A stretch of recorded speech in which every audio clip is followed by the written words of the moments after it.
An 18-pound black cat sat in a shelter for 463 days. 38 families looked at him, 38 walked away. Too old, too black, too plain.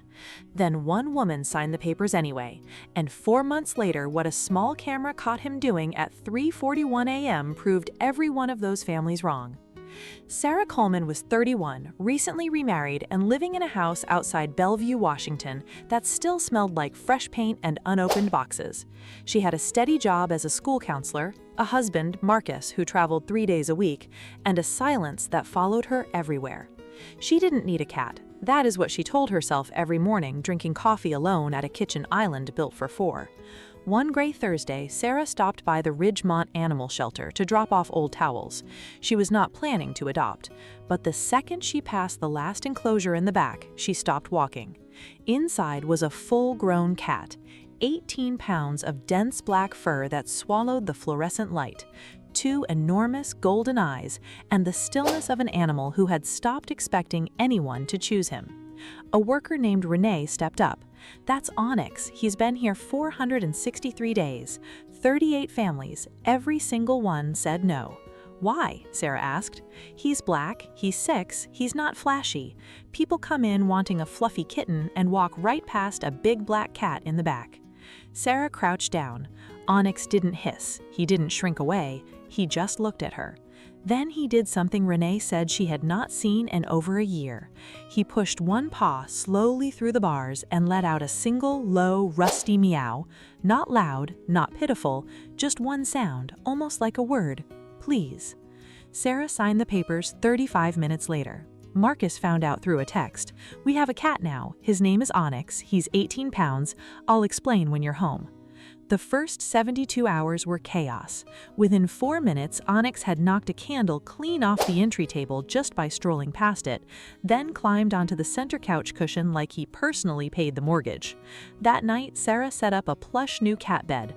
By 11, it was empty, and Onyx was sprawled across her chest, all 18 pounds rising and falling with her breathing, purring like an engine with a loose bolt. She tried to move him. He opened one eye, looked at her, and closed it again. Conversation over.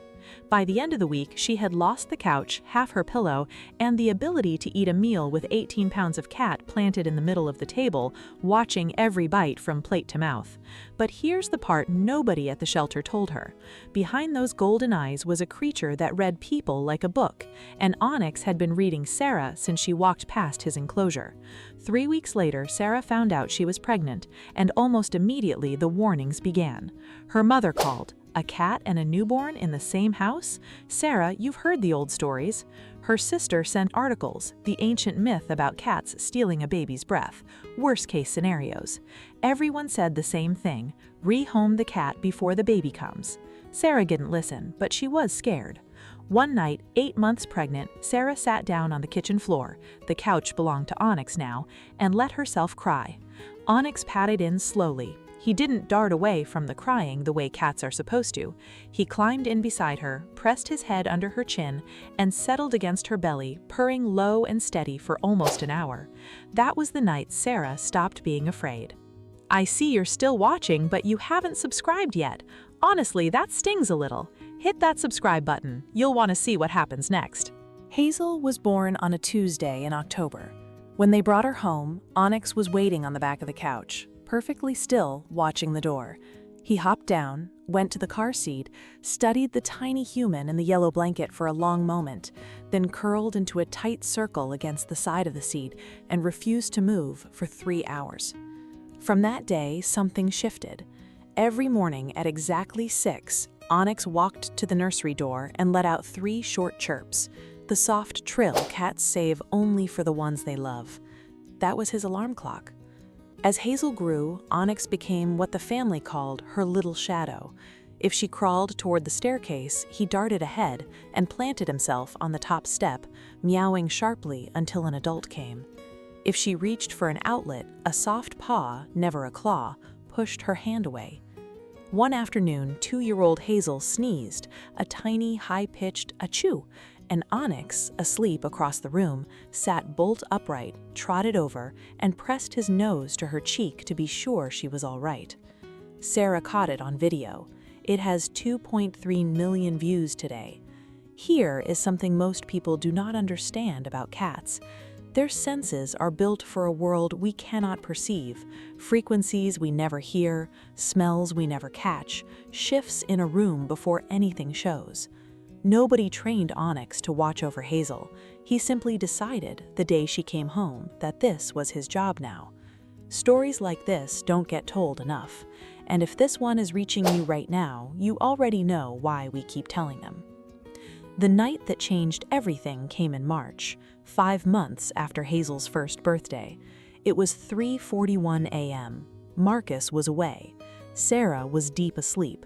Then a sound tore through the hallway and stopped her heart because it was not Onyx's chirp. It was a low, awful, sustained yowl she had never heard in 3 years.